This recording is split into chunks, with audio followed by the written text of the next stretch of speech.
ถ้าท่านกำลังยอมรับต่อโชคชะตาข้าพเจ้ามีเรื่องหนึ่งที่จะมาเล่าสู่ฟังซึ่งเรื่องนี้ได้มาจากปึ้มโจนาธานลิวิงสตันซึ่งนักประพันธ์ได้เขียนถึงฝูงนกนางนวลฝูงหนึ่งที่อาศัยอยู่ในชายหาดและคอยแสวงหากินอยู่ในชายหาดแห่งนั้นโดยอาศัยเศษอาหารของชาวประมงเพื่อประคับประคองชีวิตของพวกมันให้อยู่รอดแต่มีนกตัวหนึ่งที่มันบ่ยอมหากินคือดังนกตัวอื่นแต่ละมือมันจะค่อยๆฝึกบินเพื่อให้ตัวเองบินได้สูงและไกลในขณะที่นกตัวนั้นกำลังฝึกบินแต่ก็มีนกตัวอื่นที่เว้าใส่มันว่าแทนที่จะเอาเวลาฝึกบินนั่นไปหากินใส่ปากใส่ท้องของตนเองหรือว่าเพื่อประคับประคองชีวิตของตนเองให้อยู่รอดนกพวกนั้นเว้าและกดดันใส่มันรวมทั้งพ่อและแม่ของมัน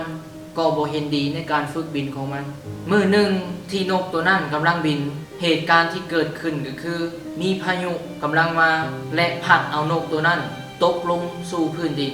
เหตุการณ์ครั้งนั้นเกือบเฮ็ดให้ชีวิตของมันตายแต่เมื่อมันลุกขึ้นมาได้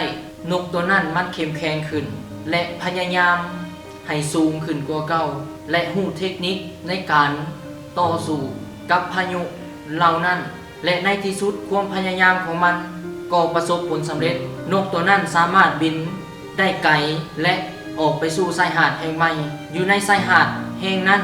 มีอาหารการกินที่อุดมสมบูรณ์กว่าชายหาดตัวเก่าและหลังจากนั้นนกตัวนั้นก็บินกลับคืน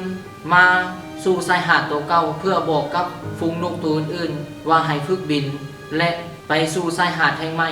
ที่มีอาหารอุดมสมบูรณ์กว่าชายหาดตัวนี้บ่สำคัญดอกว่าปัจจุบันนี้ท่านจะเป็นแนวใดข้าพเจ้าฮู้ว่าการย่างในเส้นทางที่เฮาเลือกมันยากแต่สิ่งที่มันยากมันก็ย่อมมีสิ่งที่สบายคอยอยู่ข้างหน้าของเฮาอยู่เสมอในมื้อนั้นถ้านกตัวนั้นเฮ็ดคือดังนกตัวอื่นแน่นอน